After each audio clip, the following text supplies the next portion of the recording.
Welcome everyone to What the Force, and welcome to our deep dive discussion of all the Outer Rim shows called Once Upon a Time in the Outer Rim. I'm Marie-Claire Gould, your host, and with me for all of these wonderful deep dives, my good friend and yours, Alex Kane.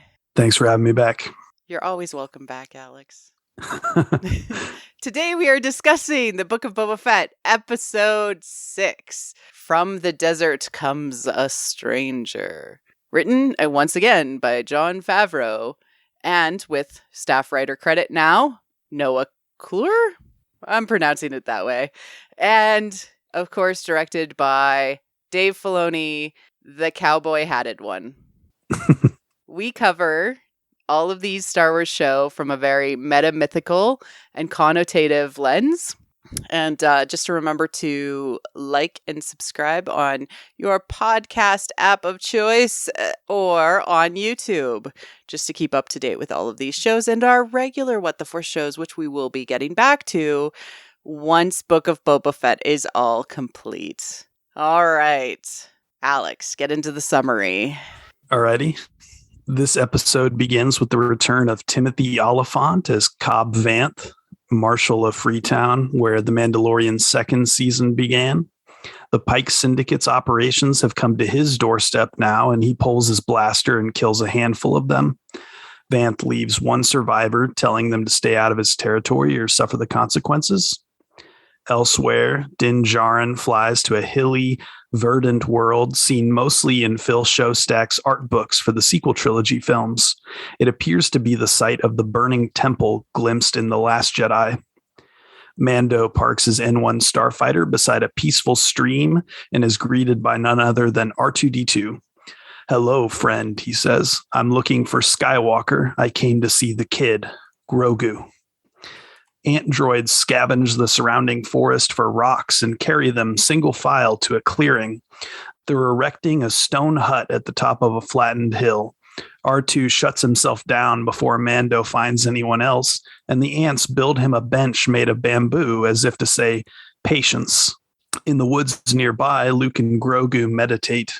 Skywalker teaches his Padawan to jump, to reach out and connect with the Force, and to find balance. "Don't try. Do." Luke tells the child about Yoda, his master. "He was small like you, but his heart was huge," says Skywalker. "Size matters not." That's how he talked. He would speak in riddles. Have you heard anyone talk like that back home? Do you remember back home? Would you like to remember? He says, "Let me help you remember." Luke places a hand on Grogu's head and unlocks a memory. 3 Jedi warriors, one of whom may or may not be the Swordmaster Sin Dralig, struggle to fight back against Vader's 501st Legion during the sacking of the Jedi Temple decades earlier. Little Grogu can only watch in horror as his old masters fall. "The galaxy is a dangerous place, Grogu. I will teach you to protect yourself," says Luke. Mando awakens from a nap to find a familiar sorceress, Ahsoka Tano, watching over him. "I'm an old friend of the family," she says. She knows he's here to see the kid, but she's not going to let that happen. Though she claims to act independently of the fallen religion that raised her, she's loyal to Skywalker. She and Luke see attachments, including familial bonds, as a danger to Grogu and other would-be Jedi. Tano implies that the child can't be both foundling and Padawan. He'll have to decide on one or the other. Mando hands her the gift he brought for Grogu. Make sure he's protected. On Tatooine, Djarin, Chrysanthemum, and the rest of Boba's allies gather to discuss the Pike Syndicate's continued mobilization across the planet. Fett Skatra has muscle, but they lack the numbers to fight an army. So Din seeks out Cobb Vanth, asks for help. "I need you to lead a garrison," he says. "Your people are good fighters." Mando understands that, despite the world's politics, its people are one. The Pike Syndicate threatens all of Tatooine. After the Marshal orders his people to gather for a meeting, a red-eyed gunslinger named Cad Bane, Corey Burton, wanders into town offering to buy Vanth's neutrality. "I'd be careful where I was sticking my nose if I were you," says Bane. "Is that friendly advice or a threat?" Cobb asks. "Boba Fett is a cold-blooded killer who worked with the Empire," says the bounty hunter. Cad is a figure from Fett's past, and what he's saying is true. Boba's shadow has caught up with him, but Vanth isn't for sale. Bane draws his blaster and fires a single shot at the Marshal. Tatooine belongs to the Syndicate. As long as the spice keeps running, everyone will be left alone, he says, and strides back out into the desert. While Vanth's people rush to his aid in hopes of saving him, a bomb goes off at Garsa Fwip's bar in Mos Espa. Fett has no army as of yet, and things are getting worse in a hurry. Back in the hut on Luke's quiet green world, the Jedi Master presents Grogu with a choice. Inherit Yoda's lightsaber or accept the chainmail armor delivered by Din. You may choose only one, says Skywalker. If you choose the armor, you'll return to your friend. But that path would mean forsaking the ways of the Jedi. Choosing the lightsaber, however, will make him Luke's student for life, and he may never see the Mandalorian again.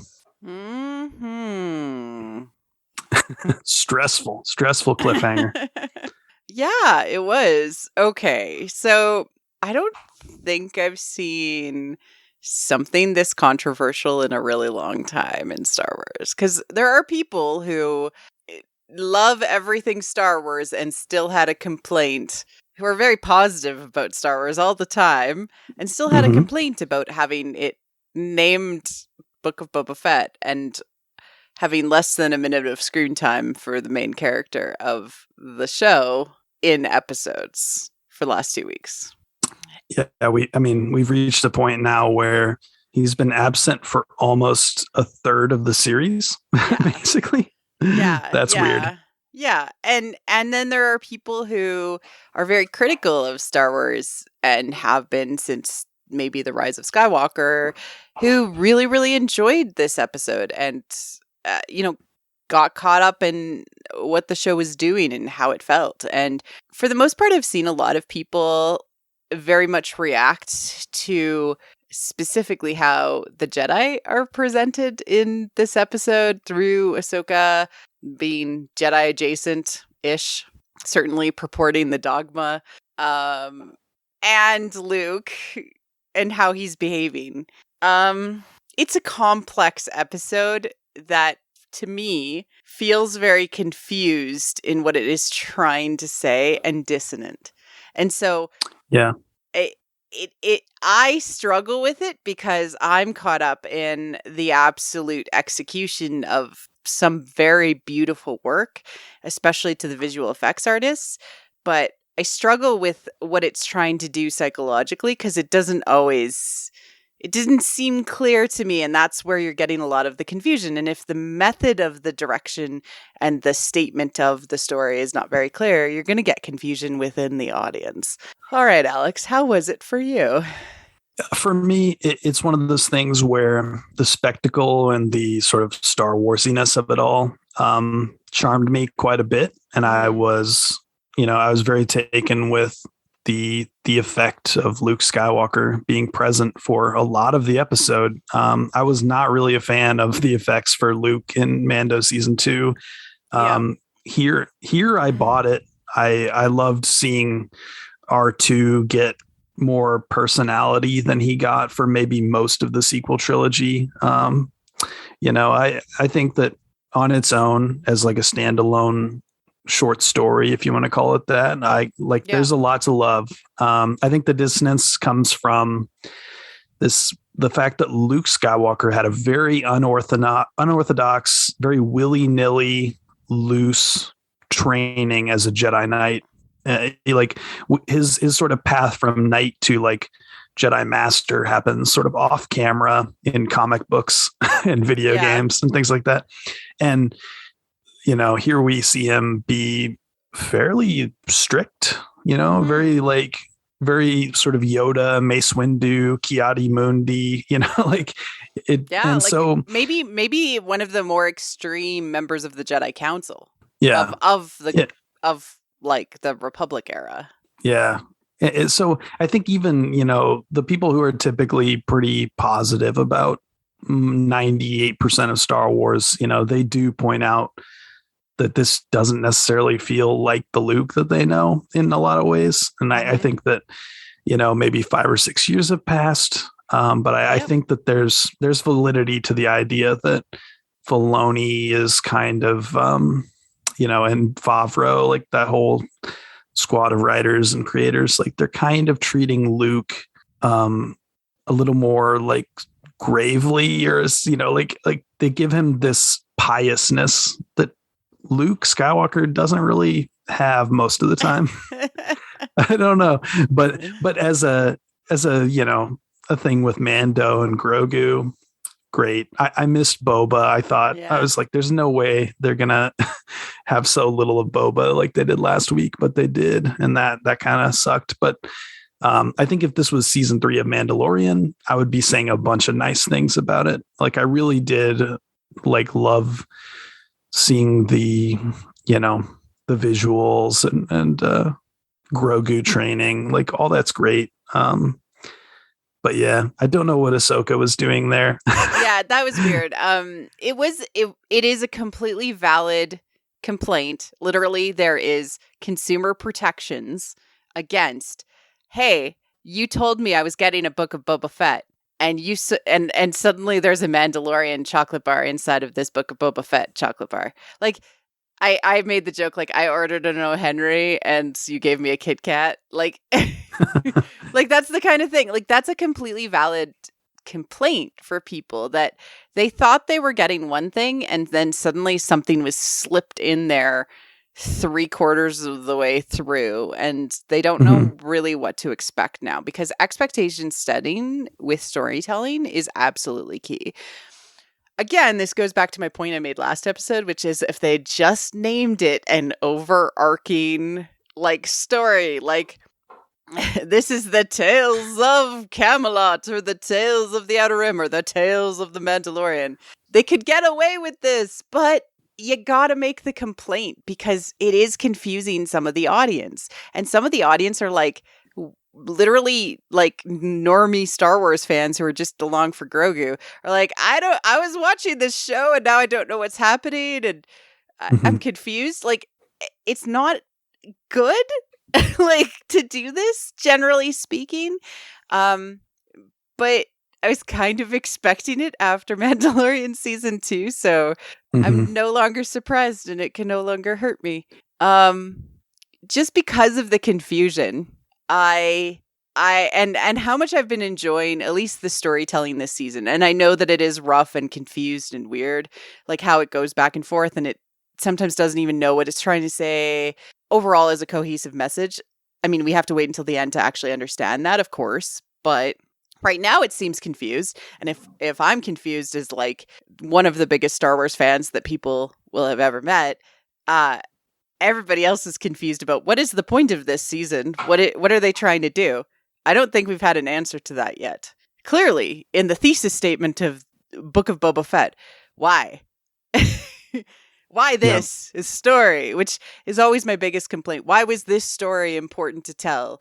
Why does this matter to us? Why does it matter to Boba Fett? Why does what happened to Mando matter to Boba Fett? I don't see that answer yet. And so that's the complaint. And so Book of Boba Fett in general has been healing me from Mandalorian season 2, and I'm still healed. But then it picked up a gun. The teddy bear with knives dropped some of the knives and then picked up a gun. I didn't realize it was a water gun, and so it kind of makes me laugh a little bit. But it was still a gun. It freaked me out for a moment. That's my metaphor for this. I'm still enjoying it, but it's acting in a very weird and erratic way. My teddy bear of my childhood and my love of Star Wars. I think that a lot of this sort of, I guess you'd say, toxic positivity that you're seeing right now online, the reaction to this episode, is couched in this very sort of simplified, sort of smug, well, you're getting hung up on the title, The Book of Boba Fett. And it goes so much deeper than a title because it's branded with both Fennec and Boba on all of the branding. Yes. The music, everything. And also, I mean, we had four episodes of character study. It was like a character story. It was not spectacle. It wasn't some epic, the Two Towers type thing. It was, let's have Boba Fett dream about the things that matter to him in his grinchy heart, Entirely my stuff. He's going through a transformation. He's on his Nightsea journey. He's getting it, right? And I was like, why can't we go back to that, right? Like, I'm enjoying the new Boba Fett. I'm enjoying what we're given, but it feels, it almost felt like they were trying to say, this is going to be Mandalorian season 2.5, but we're too scared to say that, right? Because then it's like, the Boba fans are like, but you don't care about Boba Fett? You're not willing to give him his, it's like, they can't just like stick with their idea and like stick behind it. It feels like that. And that's a commentary on the branding and the selling of this, not on the story itself. I'm enjoying the story. I like Mando. I like Baby and Son's show. I like, what they're giving me, but it's confused and weird.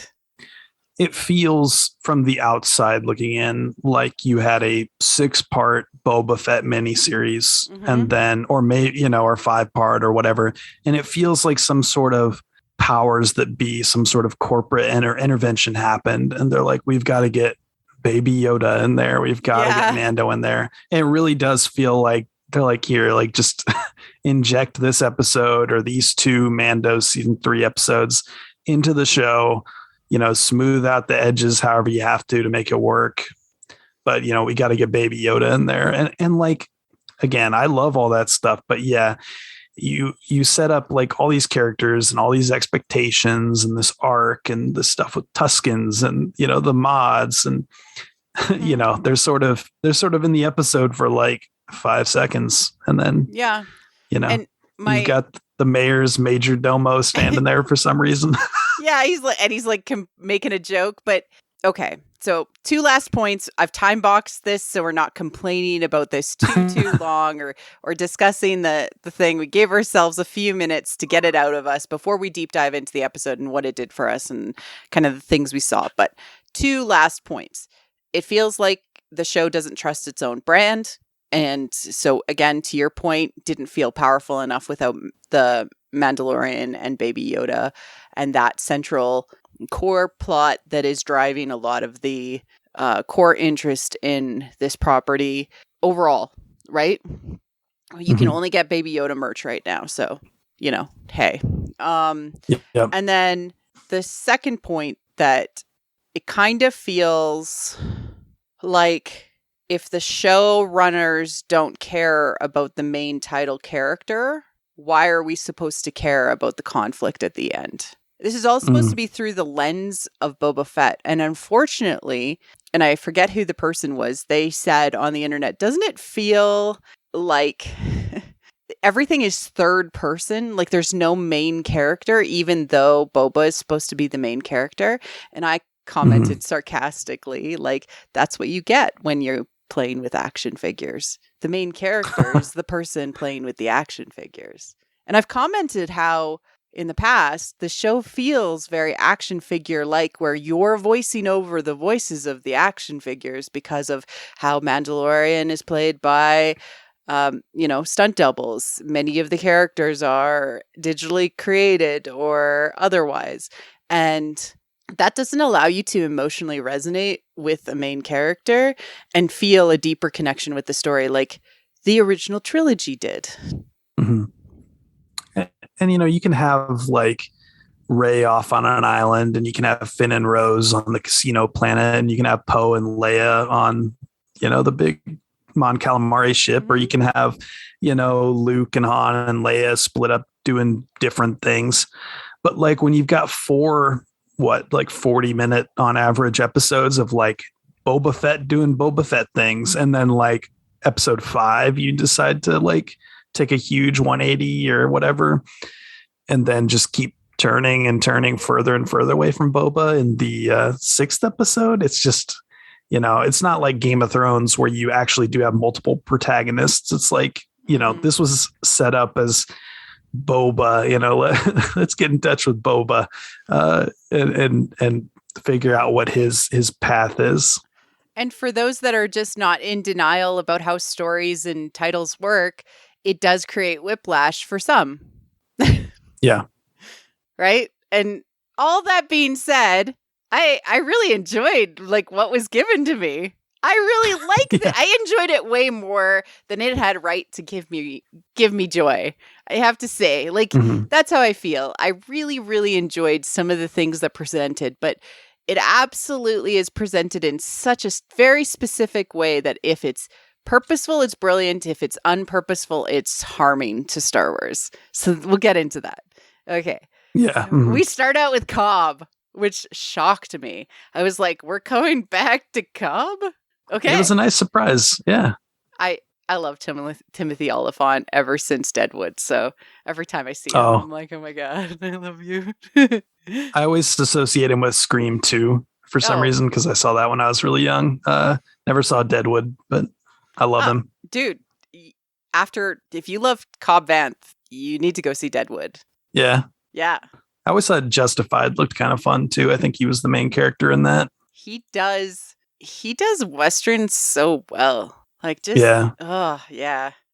And Mando has a thing for him, which is cute. and like, hey, yeah, Dan. Yeah. He's like, I have a lot of problems right now. And like, you were the first person I thought of to come and talk to. Can I buy you a drink? Mm-hmm. It's got like a man crush. Oh, yeah. Or more. Who knows? We hope he loves people. Yeah. I just want Mando to have a relationship at some point. But, you know, so he confronts the Pikes. He lets them know. Obviously, the land ownership rights in Tatooine are a little weird.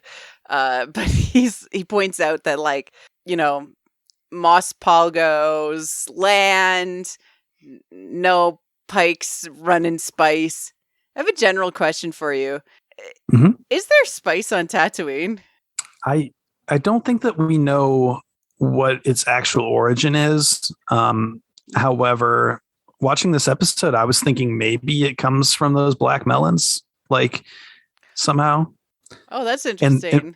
And maybe it's refined down. But yeah, you know what? It probably comes from Kessel. The spice mines of Kessel. There you go. Comes from Kessel. So I'm trying to understand why they need to like drop it. Is it like money laundering? Is it like spice laundering where they need to like do an extreme run across the desert to like, because like, who are they selling it to? Spice is like a drug that needs to be refined. Okay. Where are they selling this? Where is it going? Who's buying this? I don't understand the economy of the drugs in the galaxy. We need like the Breaking Bad episode of like the Galactic DEA to do like one spice bust and then yeah. I mean, we got a lot of that in Clone Wars season 7 with the sisters and Ahsoka. Like we got a lot more like that in that, as well as you know, more which echoed Solo, I guess, right? Yeah. Kessel is like they dig up the spice. You know, it's definitely a mind thing. But I still don't understand like where does it go? What does it do? How does it work? Because to me, it just doesn't seem like anyone would go to Tatooine for any reason whatsoever. And so it feels weird that they would just go to Tatooine just to like run spice across the desert. I guess it depends on how many of those speeder gangs and how many moisture farmers are out there. Because I guess Luke was pretty like bored and disillusioned when he was living there. So maybe he was an at-risk teen. And I don't know. I mean, like, are they selling it? Like, I don't understand it. It always confuses me. They're making this feel big without actually making it feel like it means anything.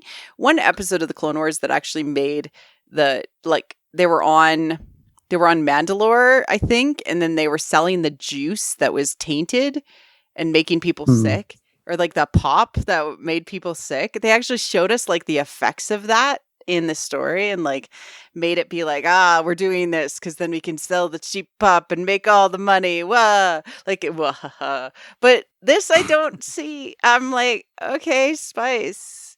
There's a few of those like issues in the episode where it's like, trust us, wink. This is what's happening. Like, and I'll point those out when we get to them, but like it absolutely just confuses me. I'm like, why do I need to care about this? I don't remember why I need to care about this. It's been 2 episodes. Yeah, I mean, that kind of highlights the problem with the Mando stuff anyway. Is like we've sacrificed like time with the Pikes and the whole like what's supposed to be the overarching conflict for Boba that's going to like presumably culminate in the next 40-minute episode, hopefully. Maybe. But yeah, we like the Pikes are just kind of this ever-present threat. It's like if you only ever saw stormtroopers in A New Hope and you never actually saw like Tarkin and Vader and like having that, a chat that about the table galaxy. scene. Yeah, exactly. Yeah. Like we don't know why they care. Yeah. But we have to care, wink. But anyways, let's go to the Mando part of the story when I can gush about sure. R2 for a little while. So he arrives on the planet in his cool starfighter, which looks super cool, and I really like the jet pilot view of the cockpit, and when he turns and things, and we get some really cool effects with that. And my husband's only comment was, he's never going to the bathroom. He's going to be in so much pain when he has to get out of that cockpit. He's been in there for like 5 hours or even like a couple of days. At least with the Razor Crest, he could set the controls, be on hyperspace, and like walk away. Go have a nap in his bunk. Like it's like one of those one seat like McLaren supercars. Like it's really cool to drive, but like the Razor Crest was like his home, and now somebody in the work Slack at my job like said something about like where would he put a bounty, like a carbonite slab, if he like actually bounty hunted somebody and didn't just chop their head off? Like the point is there's nowhere to put him probably. He can't be a bounty hunter anymore. That's the right. point. Yeah. That's what I thought too, in terms of like it's all part of the metaphor of him rebuilding himself. But it's like also kind of awkward because it's like he could chill before and like walk around and make himself food, and no, he's stuck in his cool starfighter. Yep. But he lands, and R2 notices because he's a good boy, and he meets him. And I don't know if the listeners know, but I'm the biggest R2-D2 fan, and so I watched R2 meeting him and walking down the path multiple times just to watch R2 going about his day, whistling as he walked. Made me so happy. I don't know how. I feel like it's probably a common thing, but like R2-D2 is 100% like what got me into Star Wars as a child. Like that was the only reason I wanted to watch those movies on VHS, was like, oh, there's robots. And particularly R2 was just the best, you know? Like, I do believe I got into Star Wars. Oh, it's hard to remember now. Like I remember Return of the Jedi Luke is my Luke. And I loved him and Leia and Han. Like they were my Star Wars. But I always loved R2 and C-3PO in the Force. Like I'm like these two just commentary people, like talking about everything. And then as I've, as the prequels came out, seeing R2 like kind of have his individual moment to shine in every single episode, especially, Return of the Jedi when he shoots the lightsaber out, like that was always like peak R2 for me.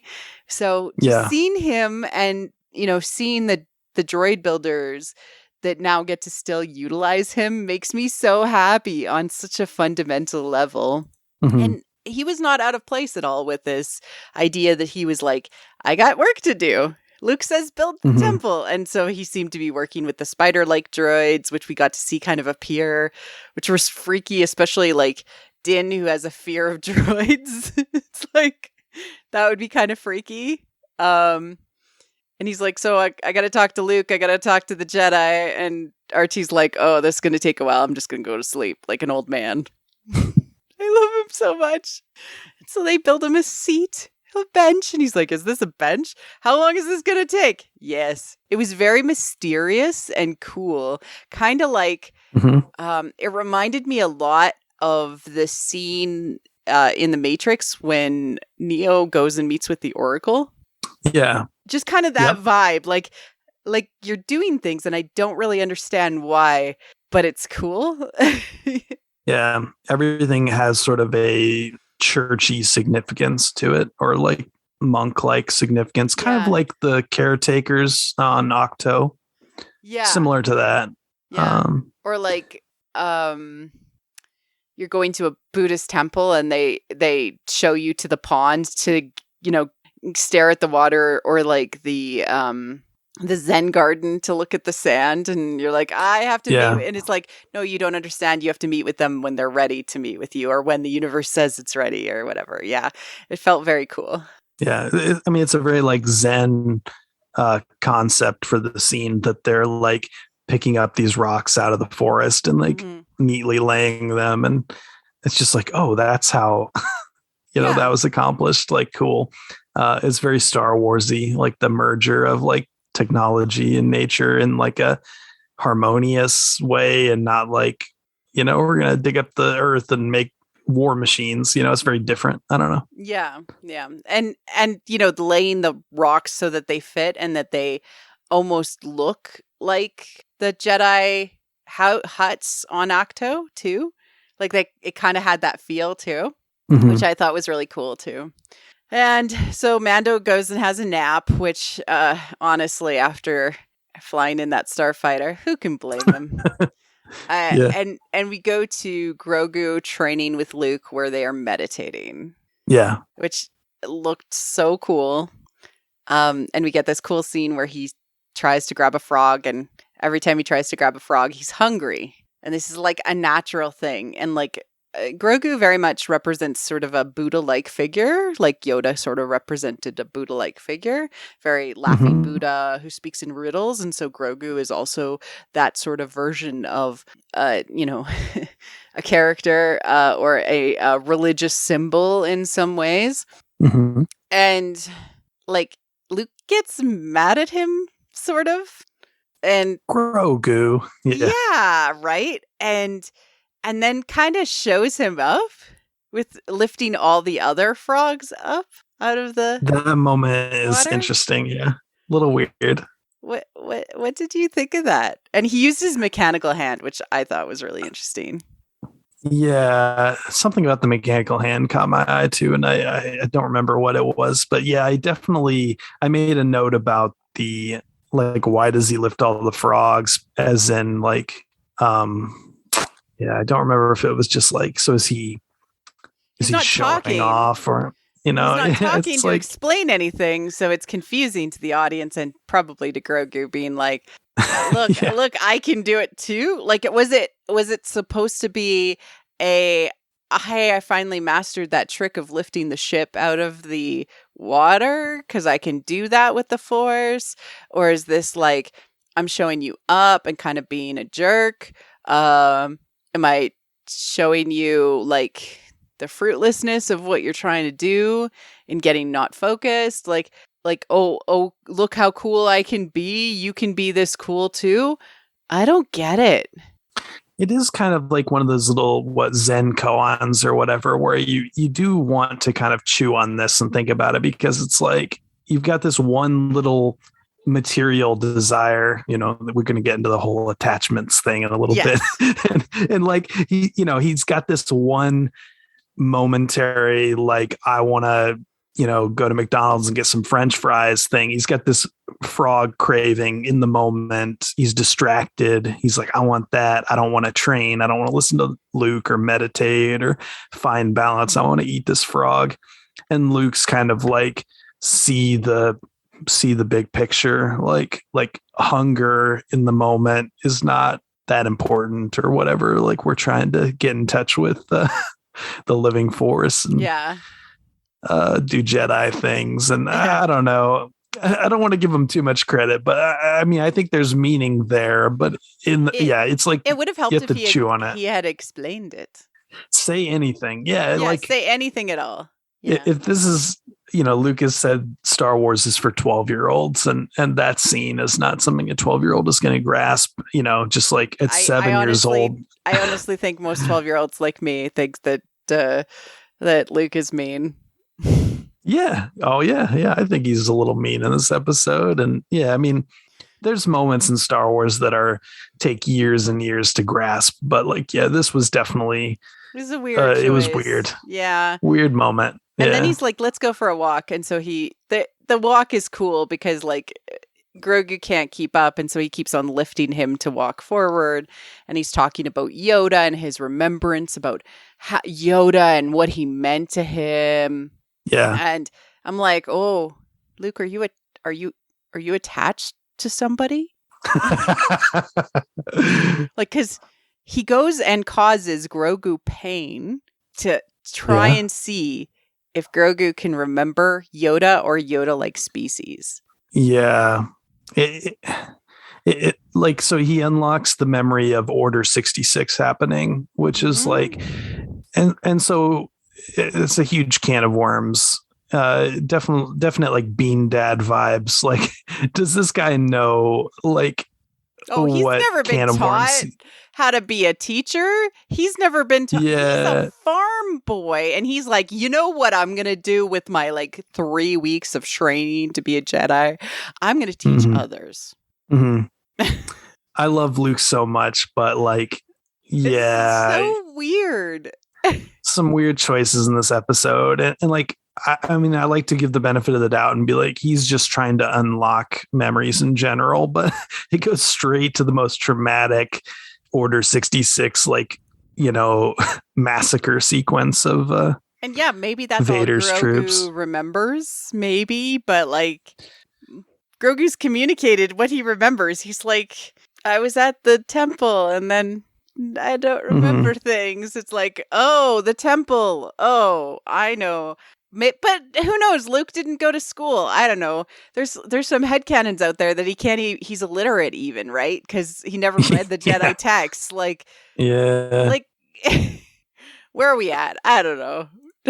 I mean, I had the thought too that like in KOTOR, one of the big twist in KOTOR hinges on this bit of foreshadowing about the Force being able to like basically erase like memories and like sort of suppress like your identity and all this stuff, right? And so I did have the thought like, did Palpatine or like an Inquisitor or somebody like come upon Grogu and like, you know, sort of kind of like suppress his memory in the moment to like to defuse him as like a bomb, because like Grogu is like powerful, like we know that. So if you had like, probably not Anakin because I've never seen him do anything like that, but like someone like Palpatine or like an Inquisitor type thing, you know, like could shut his mind down. And it looked like he was baby like in the temple, like he was swaddled.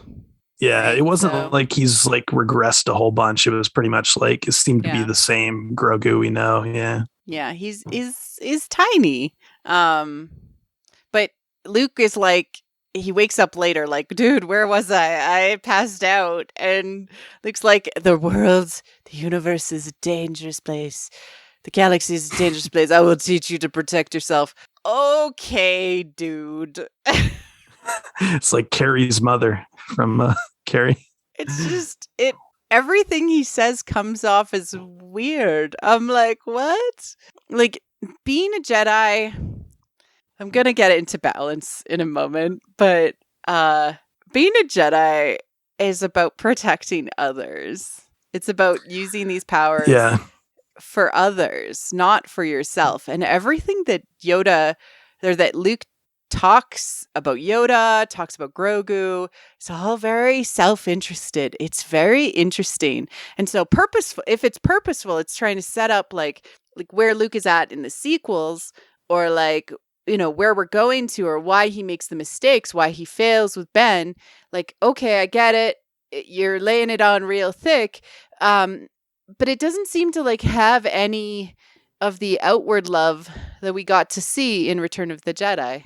It's weird that like Luke is sort of a tragic figure where, you know, he didn't have really a relationship with either parent, and then how much attachment did he have to Leia and to Han and Chewie, probably, and R2, like, and C-3PO, like, but I'm not going to count the droids because he doesn't really seem to view them as anything more than servants, but Leia and Han are his two most important people in the world that are alive. Yeah. And again, nothing but good things to say about the VFX, but he feels cold. He feels, emotionally cold. He doesn't feel like a parent comforting a child. He feels like the principal, and you're in the principal's office and he's going to scold you for, whatever you did, like at the water fountain. I don't know. He feels absolutely detached, right? Anti-attachment, but talks nothing, only about the self, right? So there's two contradictory ideas here. So when you are the light side, you are all about understanding your interconnections with others and the selflessness. And you can only do that through truthfully understanding how you are connected to the other person. That is what Luke saves his father, Anakin Skywalker, because of his attachment to and their interconnection. He doesn't want to be like his father. He wants to save his father. He goes and saves his father, right? Mm-hmm. But Luke is very self-focused. He wants to see Yoda. He wants to help Grogu protect himself for the memory of Yoda. He wants to give Grogu the lightsaber of Yoda. It's bizarrely backwards. And if it's purposeful, kudos. If it's not, it's weird. Yeah. Yeah. Even in the sequel trilogy, you've got that idea that like someone's lightsaber is like an important part of their, self, their state, right? Like Leia, even after, Leia's no longer a Jedi, her lightsaber is like the symbol of like her journey and her soul or whatever the hell. And so he's saying, Yoda, take on Yoda's mantle. He's saying, and we'll get to the lightsaber scene because I have a lot to say, but he's trying to put Yoda's journey on Grogu. He is. He's absolutely doing that. Why? Oh, it's because Luke doesn't know any other way. Yeah, almost like he doesn't trust himself to be a Jedi Master, which maybe there's something to that. I don't know. After this episode, I don't trust you either, dude. Yeah. Right. Ben Solo was right, apparently, to burn down everything and watch the galaxy burn. Yeah, and like I'm the guy who's gonna defend Luke as a character, but like let's be honest, like all the joke tweets about like this is why Ben Solo did what he did, dude. Like all those tweets are like 100% right. Like it's just this is a really bad example of Luke's like leadership. This is the thesis statement of the sequel trilogy. It is wrong to separate a child from their parents.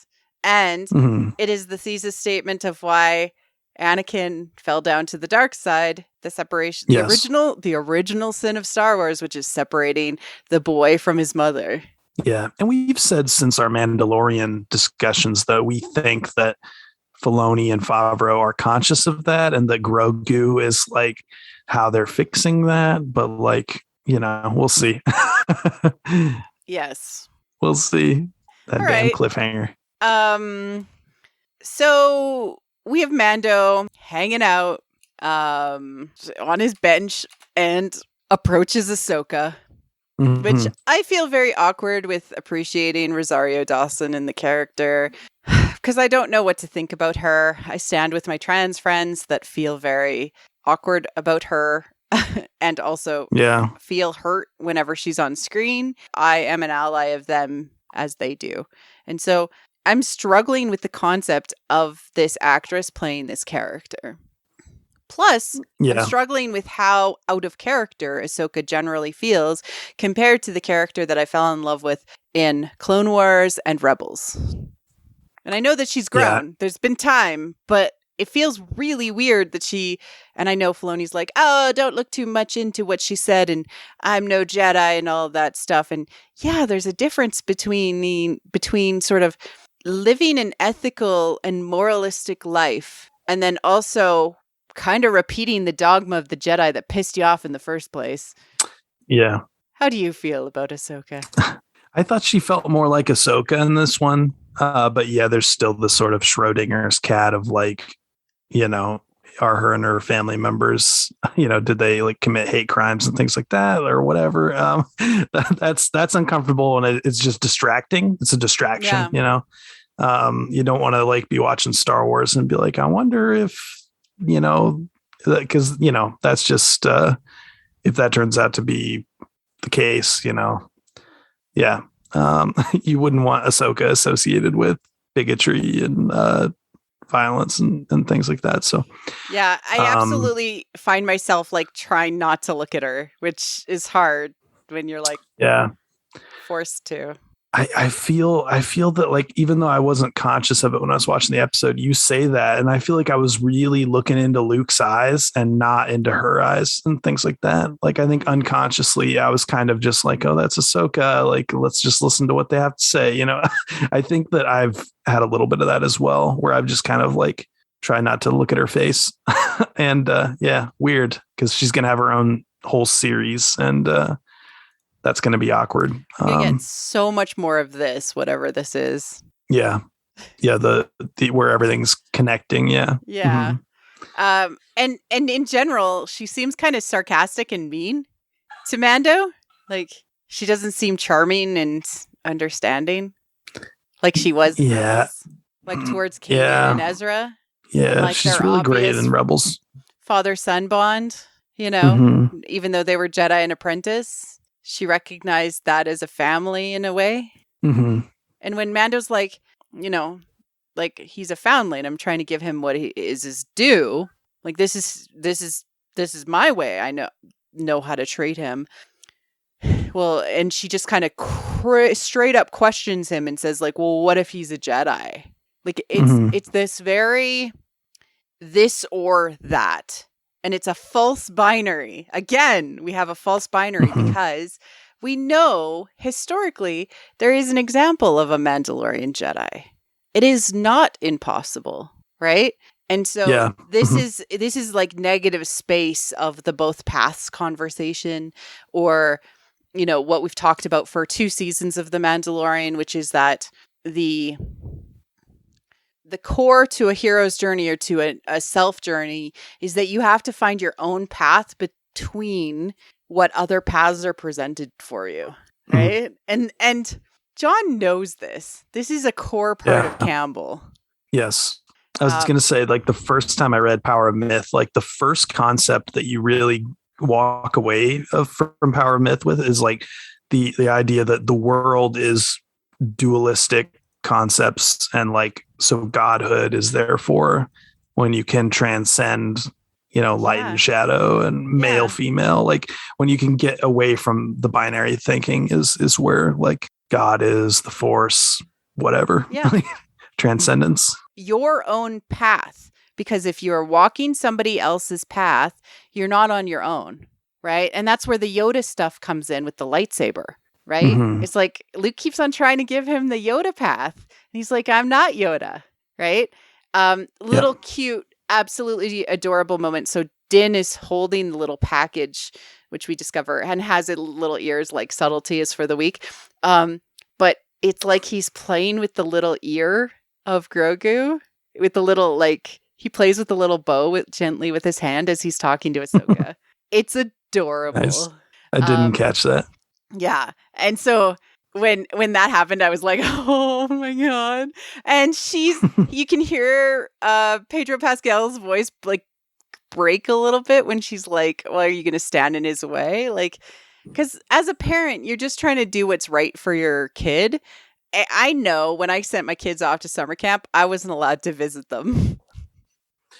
Yeah, and I don't know if it's probably Brendan Wayne, or there's two actors who double for Mando, but like you really see his chest and shoulders rising and falling when he's like watching from afar, but knows that he can't. Like, there's a lot of physical, like, man, he's having a rough time. I mean, he hides it because he's got a mask on, but like you can see in his chest.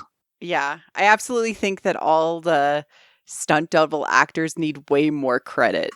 than they're given. Oh, yeah. Like, we think about how much Andy Serkis adds physicality to the characters that he plays, even if he doesn't have his voice associated with them. He gets credit for those. I feel like the rules are unfair to these actors because they certainly do make Mando. They certainly do make Din as well.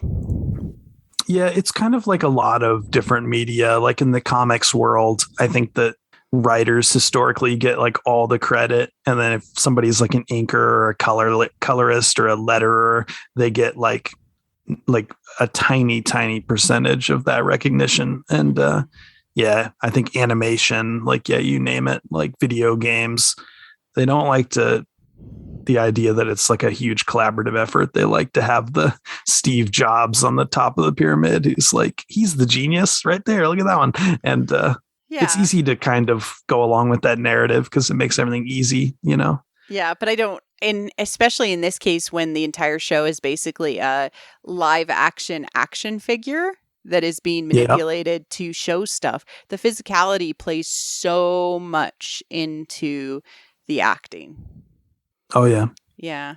Jones, who plays Chrysanthemum, I mean, like, that guy puts so much personality into that, giant walking carpet, I think Leia calls the Wookiee,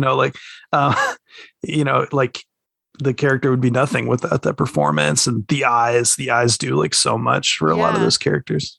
And they don't get the credit that they deserve, in my opinion. I agree. Well said. I have one small comment. So Ahsoka's like, I'll take it to him.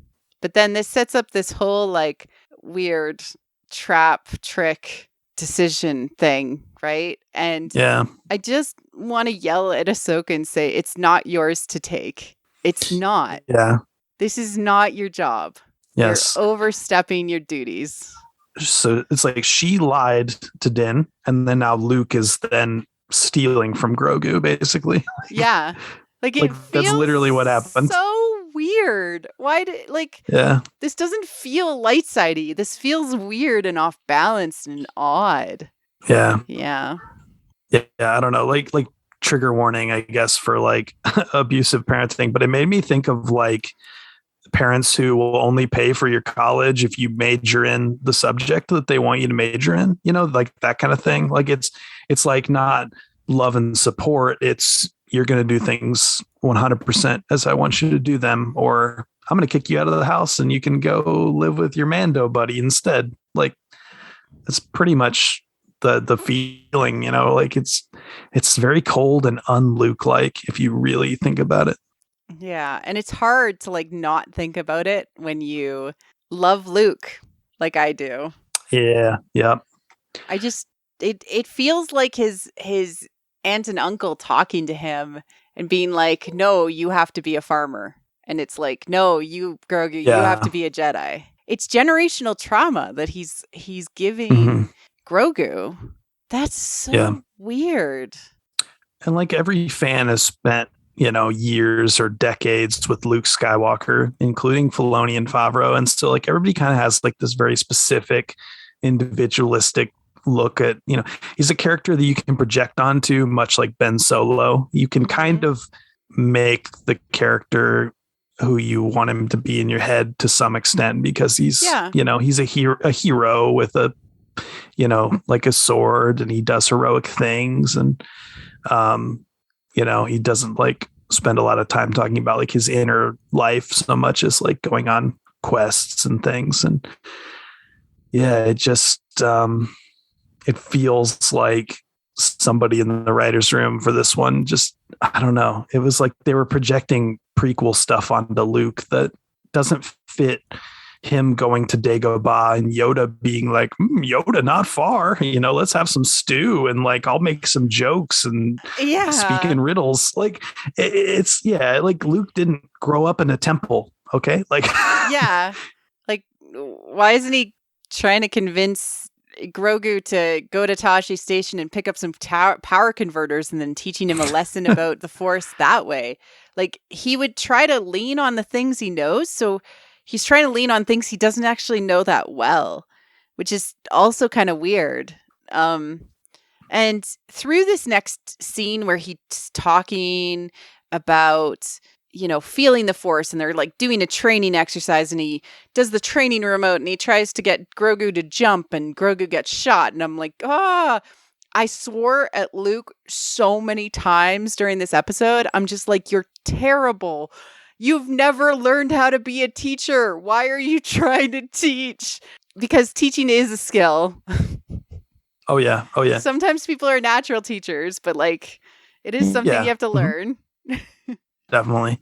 I don't have a lot of like nerdy little hills that I die on as a Star Wars fan, but I never want to see another one of those stupid remotes like ever again. Like we've seen that damn thing in The Force Awakens. We saw it in Rise of Skywalker. No one cares about it. The remote can rest now. I don't need the remote anymore. But anyway, sorry. Yeah, that's a nerdy hill to die on. I love it. It's a weird one to die on, but now you're dead, because I'm sure we'll see it next episode or something. Oh, we will. But this reminds me a lot of Cobra Kai, right? Cobra Kai, Danny teaching, this young kid in the forest, and teaching him this concept of balance. And even Luke looks over the temple in the valley and like, here's all the balance, and balance exists on this planet, and I'm going to teach you balance. But like, let's talk about balance in Star Wars. I have a thought. Yes. Yep. All right. Tell me what your thought is. Okay. Yeah. There is a power imbalance in this episode. And I would like to talk, I guess this just sort of came to mind a few minutes ago, but I really love the Luke Skywalker sequence in Star Wars Battlefront 2 from 2017. Okay. It's not perfect. It's got some issues, but when Luke and Del Meeko are about to part ways, he's like, that's like an elite Imperial commando who's like committed atrocities in the name of the Empire. And Luke's just like, well, hey man, it was a pleasure to help you out. You are my equal. I have no qualms with you. Let us part ways. It's all good. And then he's like, well, what am I supposed to do now? Like, the Empire's bad. And Luke's like, you can choose to be better. Like, it's like this very, it's one of my favorite sequences, even though I've never played the game. I've seen the clips of it because of how well it's constructed from a Star Warsian perspective.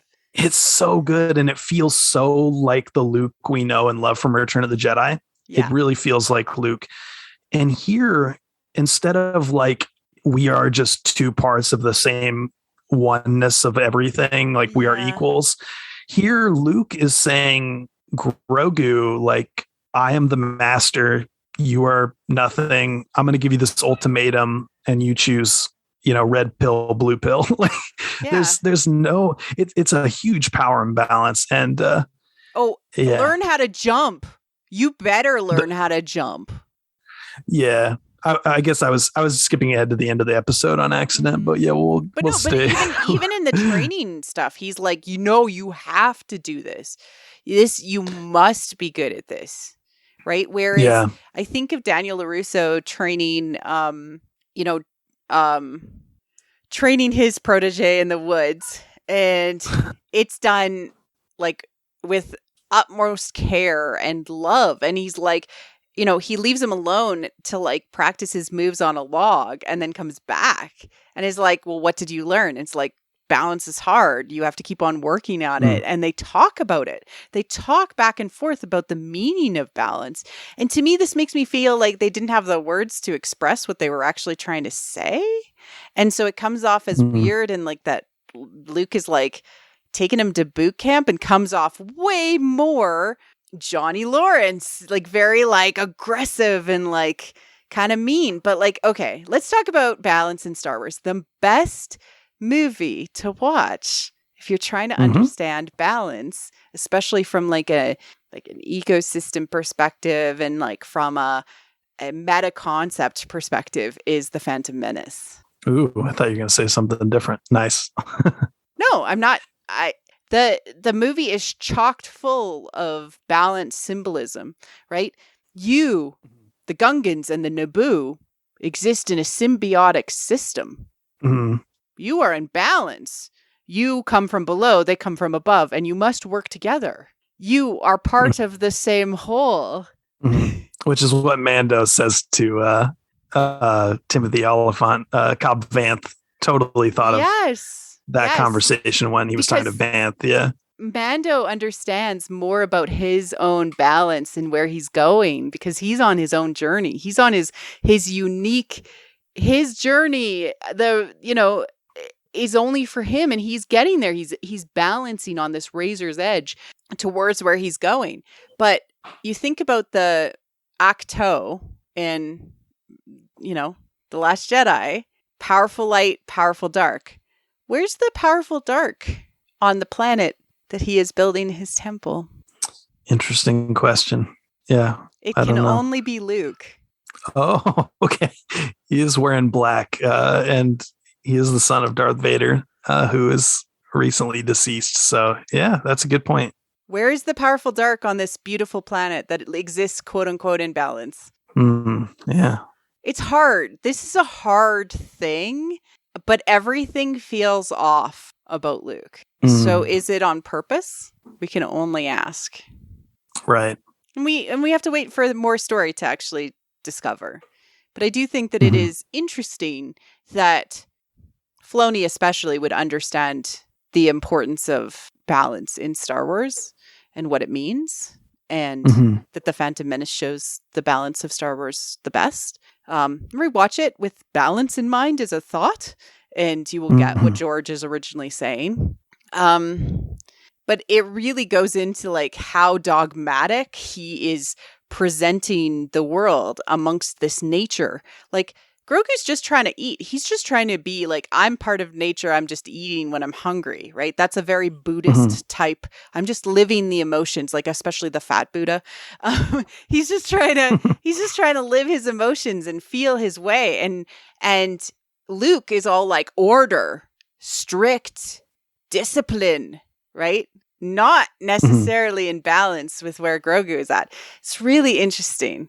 But I also, so what's the line that he says? He's like, don't try so hard, do it, or something. Yeah. Yeah. Don't try, do. Yeah. It reminds me of that scene from Forgetting Sarah Marshall with Paul Rudd and and he's on the surfboard and he's like, no, do less. Good movie. Yeah. Just sort of reminds me of that. And we got the backpack scene, and I was like, oh no, is he going to try to jump into the backpack on Baby Yoda? There's some good physical stuff in there. Yeah, the training. And then we also got, like, through that training montage and a little bit of the talk of the balance, we got the Force theme, which again, I'm like, this feels off. He's not doing the thing. Okay. And then Grogu's training with the remote, destroys the remote into the water. Interesting choice. And Ahsoka, gives him the package from the Mandalorian, and he grabs it with his father's hand, the hand that's like his father's. He does everything with the hand that is his father, like his father's, the mechanical hand. Oh, Luke. Yeah. Gotcha. Interesting. And then she's like, I think you're so much like your father. Which I needed that line personally. I needed that line for them to be like, Ahsoka, you've talked. Okay, cool. So this is where Luke knows about his dad, and he's still making these sort of choices. That's so interesting. Yeah. Yeah. I mean, that was kind of like a thing that had been built up in the fandom for a long time. Like, that was a very highly anticipated thought, like Luke and Ahsoka, like, what are they going to talk about? And so it felt like weird that would happen here in the Boba Fett show. But like, if you're looking for the moment when Luke meets Ahsoka, I know it's weird, and it happens in the Boba Fett show. Yeah, like it gives justification for her being in this episode, but yet, I don't know. One of the best scenes in Return of the Jedi is like, do you remember what your mother was like? And I just want to hear Ahsoka talk about his mother. I wanted to hear Ahsoka talk about Padme. You're so much like your father. Uh-oh. Doesn't that put up red flags for you, Ahsoka? Yeah. Huh? Like, isn't that like question marks? Not like Padme, who was like, the diplomat and really wonderful and loved people probably too much. No? Okay, fine. Mothers don't exist in Star Wars. I forgot. It's weird. Yeah, this is after all that Malachor stuff with Vader and Yup. And I'm no Jedi, and it just doesn't feel like it's after that. It feels like it's, I don't know. It's weird. I trust the Filoni and Favreau know what they're doing, but I certainly have some questions. It just feels a little off, right? Like off center, off balanced. And if that's the point, congrats and kudos. Yay, you did it. You made us feel off balance. But I have a fear about this because it feels like we might not get answers this season, given the amounts of time that we have. Yeah. If they're going to like resolve all the Boba stuff, I don't think that we're going to get the Grogu stuff resolved until Mando season 3. It's just so annoying. Speculate and then have to wait. The time between like Empire and 1983 must have been like excruciating because they're really making us hurt like they did. Is that the point? That must be it. Yeah. You're so mean. No. I don't know. So we get Mando returning to Tatooine. He flies into Jabba's palace, which, again, all of this I can picture in my head as somebody playing with action figures. Every scene, I'm like, oh, somebody did this with action figures. Look at that. Which is not necessarily a bad thing. But what it takes is a director of like a Bryce Dallas Howard caliber from a emotionality perspective and a character frame perspective to get the characterization that the audience needs to connect. Steph Green, right? She was great. You need those sorts of types of directors, regardless of if you plotted it out with action figures. Yeah, there's a lot of characters in this episode. And it's just kind of, like when we get in there and you see like Mok Shaiz's major domo, it's like, wait, why would he be there? And then it's like, oh, remember the mods? They were in that Boba Fett show that we used to be watching. People that used to be in the show that, like it felt weird to come back to this story and not just continue Mando's story. And although we were kind of continuing Mando's story, we weren't. Like, it was, I don't know. Again, name the show a different name and it would have been fine. But Mando's like, oh, we need an army? I know where we can get an army. And he flies off. And then we see the Jawas with the dragon skull. I'm like, are we getting Jawa? It's like an army of Jawas? Yeah. I wanted it. And they've got the Krayt Dragon skull, which is also so cool. I want to see that thing like in the set. But no, he's going to Mos Palos, who's had a name change and a rebrand. They just wanted to confuse the Pikes by changing their name, apparently. And he lands, and the deputy gives him a hassle, but he meets with Cobb, and Cobb's like, "Yeah, hey, bud." Yeah. I love seeing them together. But Cobb's like, no, we're good.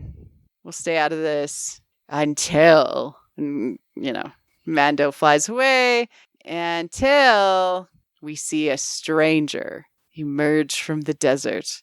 The first time the title of this episode makes sense. Yeah. And he walks, and we hear the spurs, and we see the hat, and I'm like, oh, it's going to be him. We see the reveal of Cad Bane. Maybe the first time his unique fashion sense has ever fit into Star Wars. It feels right. He fits right in there for sure. With Cobb Vanth and that whole. Yeah. The one horse town, or the one bantha town that we have in the middle of nowhere. And this reminded me so much of classic, Western trope. Like, you got the shops or the houses on either side of the street, and you have the lippy deputy, like, and, and like, Betsy, take the cow inside, like, I'll deal with this, like, all of that, right? And Cad Bane, old as sin itself, in almost like the good, the bad, and the ugly Mexican standoff type, standing there across each other. Pretty much anything Clint Eastwood, right? Like he felt very Clint Eastwoody. And he's like, I'm here to give you a warning. Boba Fett is a mean dude. He's really, really mean. He killed a bunch of people. Don't look at my resume. I told you don't look at my resume. But you should totally take my word for it. We'll give you money just to stay out of this. Pike's got to run the spice. It's like, oh, dude, he totally killed the Tuskens. Oh, yeah, probably. Once he shows up, it's like, oh, okay, yeah, that would make sense. Yep. It would be a good way to justify him kind of just showing up at the very end, I think you're probably right. I hope he didn't kill all of them, but yeah. Again, we don't know. And the deputy pulls his gun and he shoots the deputy and then shoots Cobb and then shoots the deputy. Yeah. But he only shoots Cobb once and shoots the deputy multiple times.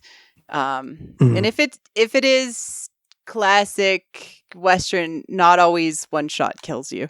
So yeah, it was somebody like that sort of gunslinger figure, like Lee Van Cleef, Clint Eastwood. Like he probably, you could say he intentionally left Vanth alive, maybe to like spread the message that like, I said, keep, stay away from the Pikes, don't interfere, and you'll be fine. That whole thing, I could see that. Yeah, and then I kept on singing "I shot the sheriff" after it was stuck in my head. But then we go to the sanctuary with the Pikes arriving with their homemade bomb that they're awkwardly leaving inside of the sanctuary to show us, hey guys. And this is the cheap tricks, right? These are two cheap tricks. You care about Cobb Vanth and you care about the sanctuary. We're going to destroy those things. So you remember that the Pikes are bad, okay? And that's weird. It's so abrupt. Like that whole thing, I had to rewind and rewatch that the first time. I was like, wait, what the hell just happened? Yeah. And it's like, you liked this place, so we're going to destroy it. So you feel like we feel that you should feel, which is that the Pikes are bad. Justifying the war. Maybe if you'd stayed with the characters, it would have felt more like we needed, like it would have felt worse, or it would have felt the way you wanted us to, but we took the lens away from the characters, just like we did in Mandalorian Season 2, and that's a problem. All right, now we go back to Luke and Yoda. We're almost done this whole episode. We get this weird end scene, totally out of Lone Wolf and Cub, right? Very homage to that. Which apparently the choice is like either go back, like if you go back to your mother, like he'll kill himself, the master will, or you can take the sword and train with me, or like the options there, I think. Yeah. Something like that. And talk about manipulation. Yeah, jeez. But no, so he presents him the chainmail armor. All right. And then he also presents him the lightsaber from Yoda. Before we dig into this choice and what is happening here, I want to talk about the two weapons, or the two things, a little bit symbolically, etc. Where's the lightsaber from? Where'd he get it? The distant past, right? I mean, well, you mean like literally how did he get Yoda's lightsaber from? Like, I don't know. Like, I mean, we never see it on Dagobah and... No. So in the Age of Rebellion comics, Yoda has remade his lightsaber during that comic. He made a new lightsaber. I actually kind of hope that it was actually that Luke was looking for his dad's old lightsaber that he had lost on Empire Strikes Back, and he went to the same market that Maz found his lightsaber, and they're like, "No, we don't have your lightsaber, but we have this tiny one." And he's like, I know that lightsaber. I know a thing that would have fit that lightsaber just randomly at a flea market. That's my hope. Yeah. But no, he probably raided Yoda's stuff after he died. Looted it like a KOTOR player. I'm gonna take all of it. Yeah. All this belongs to me. Yes. Okay, let's talk about the chainmail. The chainmail was created from melting down the Spear of Beskar, which is a huge analog for the Spear of Destiny, the Longinus spear that pierced the side of Christ, which was known to curse or heal the person using it, right? So they stab people and it would curse them, and then their crops would wither and they would die, and they would be, unable to be healed. This is a chainmail shirt that represents healing holy powers, truthfully, like representationally in the story. And we have Grogu, who is effectively like the Holy Grail. Yeah, a little bit. Yeah. So the chainmail shirt doesn't belong to you, Luke. Yep. It is Grogu's no matter what. Yeah, it's like a Mandalorian sort of inheritance thing. Yes. It is a symbol of Mando's love. It's a reminder of his parental love or whatever. And he says to Ahsoka, like, make sure he's protected. It's a symbol of like protection, being literally a armor. Of the Jedi. Yeah. It's not against anything that they should probably take from him. But more importantly, it marks him in this symbolic way as a holy thing in the Mandalorian tradition. It is a whole. Grogu is holy. He is not just because the chainmail has holes. No, but no, he is like the Holy Grail. Like that is important because this is all Arthurian legend stuff that is out there. Okay, let's talk about this choice. What do you think's gonna happen? It's not fair of Luke to do this choice. It makes me very mad that this is the type of Luke that we're getting. But okay, This is the type of Luke we're getting. Fine. What is Grogu going to choose to do? I mean, okay, so we have that flashback that's very brief. And so, like, let's assume that, like, Favreau and Filoni are good storytellers and that's purposeful. I believe that they are. So to me, he is seeing firsthand that a sword against the evils of the universe and the dark side and empire, like a sword is only so much, whereas like the armor is symbolic. It's like love and like lineage, and like as you say, it's like symbolic. Like Grogu is like this holy figure of like hope, healing, and balance. Healing. He is both a foundling and a Jedi. He's also he's of two worlds. He's of two thoughts. He's of two ways of existing. And yet he exists in one way. And he literally brings healing to the galaxy. That's important. Yeah. Yep. Like, I mean, a lightsaber can deflect blaster bolts to some extent, but like in a literal sense, like we see like Ki-Adi-Mundi and all those guys like go down in Order 66. Whereas like a Beskar, Beskar armor theoretically can stop, like a lightsaber can stop, bolts, and not to turn it into like a boys on the grade school playground, like arguing about like who wins in a fight. But like, I mean, even on a symbolic level, like, the Jedi taking a weapon is like, I don't know, it's sort of insignificant next to this idea of like armor and the Force and like all those things that they truly value. The lightsaber is just like a tool that they use to like get through doors that are locked, right? I don't know. I mean, I'm always obsessed with the martial arts concept that a true master can beat a person with a sword with a stick. Right? Because it's not about the weapon. It's about your connection to your own power, and it's about your connection and your abilities. It's not about the weapon. The weapon is just an extension of who you are. And what Luke is saying to Grogu is take up Yoda's mantle. And truthfully, I do think that the only choice is to choose the Mandalorian chainmail for Grogu. I do. Like, many people have done way longer essays and metas and articles on this already, that they're like, this is the only choice, especially for the heart of the show. However, I have a question. Why did we have the frog scene? In this context, okay, so I mean, I guess free association, you're like, I guess my mind goes to the fact that the chainmail is made up of many rings.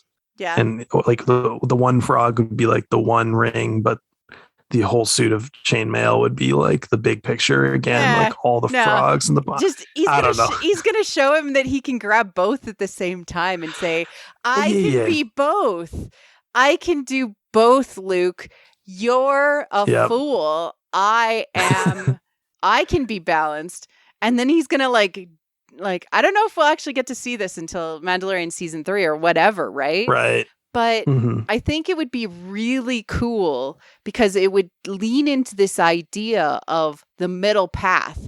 No, you're saying I can only be a foundling or I can be a Jedi. I'm going to tell you my path is to be both. Because it's what's in here. It's what's in yourself. And he's going to use the Force to grab both because, like, Luke's concern is that he's not fully invested in being there to learn the lessons. But Luke also needs to understand that part of what made him good and meaningful is the love he has for others, his attachment. And for some reason, he's forgotten that. Yeah. And to Filoni's credit too, or, Favreau, like there's that line about Yoda's heart, which again, like you just saying that, like I would say like Luke followed his heart. Like when he went to Cloud City, he's not like being some ascetic Jedi, like rejecting attachments. He's like, I'm going to go to Cloud City and save the people I love. He's following his heart. And like, so Luke values the things that we want him to value. It's just like, he's in denial about it because he's like trying to live up to this ideal that he can't. Yeah. And one of the things like, so I watched the episode at like whatever, 2 a.m. and then of course everybody like DMs you or, messages you on Twitter or work Slack or whatever. It's like, so what did you think? What did you think? Like, and like the thing I kept saying to people is like, I think that they're trying to piss us off with this episode. I think we're supposed to feel the things that we're feeling. Like, I think we're supposed to be like what Luke and Ahsoka are doing here is wrong. I think we're having the right reaction to that. Like, I think that's by design, but it's going to be frustrating. We have to wait like a year to see the, follow through on what Grogu chooses. That's going to be annoying. But you're absolutely right that it's always like a story device where the master teaches the student what they need to like overthrow them or, whatever. Like the frog thing totally does foreshadow just grab both and run. Yeah, it's a Chekhov's gun. I don't know that he'll run. I think he'll say, like, look what I've learned. I can. Okay. Luke will just be so kind of in awe of like, and there is a line in the episode, and maybe it's Ahsoka who says it. Somebody says like, often the students guide the master. Yeah. I think so. That could be exactly what they're building there, where, Grogu grabs both and Luke is just like, I see, like my kid taught me something or whatever, I don't know. I like it. The more we talk about it, the more I kind of am liking it, but yeah. Yeah. And it makes me hate the frog scene less. Yeah. Oddly. Like I'm like this weird frog scene. But that's where I'm at. I got no other thoughts other than, okay, we're going to get into the finale and I'm going to try to remember what I loved about Book of Boba Fett before these Mandalorian interludes. Yeah. We're both like, we love the mayor, and they're like, well, the mayor is like off to some other planet. So, and like, I don't know, there's just all these characters that Boba has now at his side, but no time with them. Yeah. It's going to be a lot of fighting, I fear, for better or worse. It's going to be like the Rancor doing Rancor things and Mando being a badass. And that's cool. I'm here for all that. I'll enjoy that. Are we going to get him riding the Rancor? I think so. Otherwise, there's got to be a season 2 or something. But I hope so. I think we'll have a reveal that the Pikes are behind the Tusken's death. That'll give a lot of motivation to Boba and for us to remember that, oh yeah, Pikes are bad, okay? But yeah, it's an absolute weird feeling to go into a finale of the show and be like, I'm actually kind of interested in that other story that you're kind of giving me a teaser of. Yeah, like Mando season 1, like the last 2 episodes are basically one long great episode. And this feels like it's gonna be kind of just weird, but it's not gonna feel as connected and like obvious where they're going with it. I think that we're probably gonna see the demise of Cad Bane, which makes sense. And I'm gonna end up wishing that there was more Fennec Shand in this whole series. If Fennec dies, we will have problems. Ooh. We will toss gloves and be very upset. Yeah, sorry, just to bring that up because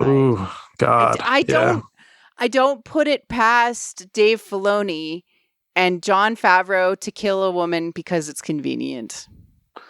Ugh, yikes. I hope that does not happen. I don't even want to picture that. I don't know how you would ever make that satisfying or hopeful or all the things that Filoni says Star Wars is supposed to make us feel. I don't know where you go with that. But she's okay because Ming-Na Wan seems okay on Twitter, but the fear still exists. Sure. Yeah. I read that Darth Vader comic, so I know that Star Wars can occasionally Alex. Okay, yeah. There's lots of women in Star Wars with happy ever afters, I think. No, there aren't. Never mind. Frog Lady. Frog Lady gets the happily ever after. She needs a better name. The aptly named Frog Lady, yeah. The aptly named Frog Lady. Her and unnamed Tusken Warrior need to get together and have some kind of support group. This needs to be a comic. All right. Well, I absolutely want to see fan art of Grogu with the lightsaber and the chainmail.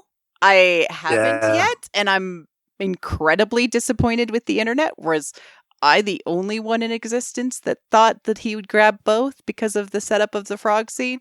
I guess that's fine. It's totes gonna happen, I think.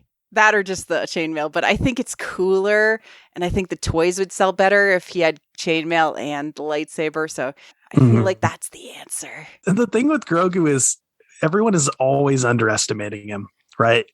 That's the sort of recurring thing is this tiny little guy who seems like a baby. He saved Mando's ass. He healed people. He's saved many lives and healed wounds and taken on like Imperial commandos and all kinds of stuff. So I think Luke is just guilty of the same thing everybody else is always guilty of. Moff Gideon's guilty of, like, just kind of assuming that he's like a little toddler who,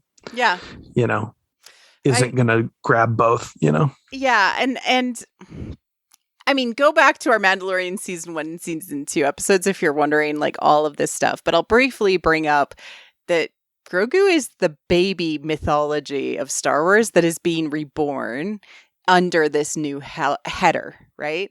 And the mythology is going to include the Jedi and the Mandalorian, right? And that they exist in the same mythology together, in the same whole. And so as much as Mandalorian has rebuilt his ship, we also get the mythology like personified in Grogu and what he represents for the story and for us. If you look at some of the smaller design elements on Mando's new N1, I think there's probably connections to be made to Tar Vizsla's dark saber. I think there's probably visual similarities in the design, like the use of like lines, just like little the geometry and the design elements. I think they're similar. And it would just the same idea. Be awesome to see little Grogu in his little chainmail shirt with his lightsaber turned on the shoulder of the Mandalorian with the dark saber in his hand. Yep. Give me it. It's ridiculous. I love it. Give it to me. I love the idea that he would like rebuild the lightsaber at some point, make it his own, and have like his own unique color, like orange or something. I don't know. Yeah, he needs his own color. Maybe like a High Republic crossguard, like the metal version. I don't know. Like Buryaga, I think, has a metal crossguard. I don't know. Nice. Something. Yeah, he's way more in tune with nature than like some of the other like Jedi that have come before him. But yeah, any other thoughts? No, I don't know. Just that I ultimately really enjoyed the episode, but I just, so many questions about, that I would love to hear the sort of behind the scenes discussions about. Filoni's very good at explaining Star Wars. So like, explain this to me, Dave. I would love to hear it. Yes. Yeah. I am looking forward to attending Celebration this year, just so that I can go to this, one of the things and be like, what were you trying to do? Just be like, oh, this is interesting. In so many ways, it's kind of fascinating to watch, but like I can understand why people are super confused, and it's okay if they're confused. It's okay if they're venting. It's okay if they're frustrated. It's okay if you enjoyed it and you're like, I enjoyed it. It doesn't negate your feelings. All feelings are valid. They're feelings. Just don't try to hurt others in that. You talked about the darkness being Luke being the element of darkness. I actually noticed that his hair was darker, much like Anakin's outfit got darker throughout the prequel trilogy. Like it progressively, like even in the course of like Revenge of the Sith, I think his outfit goes from like brown to black. Mm-hmm. I swear Luke's hair looked so dark to me in this episode. So maybe it was deliberate or maybe it wasn't. Systems are in balance. This is from the Phantom Menace. There's darkness and there's light. Powerful dark, powerful light. Like this is a balanced system. What is Luke? He's like, he needs more in his life than just like the institution that he needs like, I don't know. A girlfriend. He himself has no balance. That's the point. Yep. All right. That's all of our thoughts for this episode. I think. Alex, where can people find you if they're looking for you online? I'm on Twitter at AlexJKane, Kane, or recapping the show on usatoday.com and writing for various other publications. Thanks everyone for listening, and we'll see everybody next week for the finale. Cheers. Thank you for listening to What the Force. I'm Marie-Claire Gould, your host. Our music is orchestral music by Christy Carew for What the Force. We have a Patreon at patreon.com/whattheforce. We like to thank all our patrons, especially those who love and are obsessed with What the Force.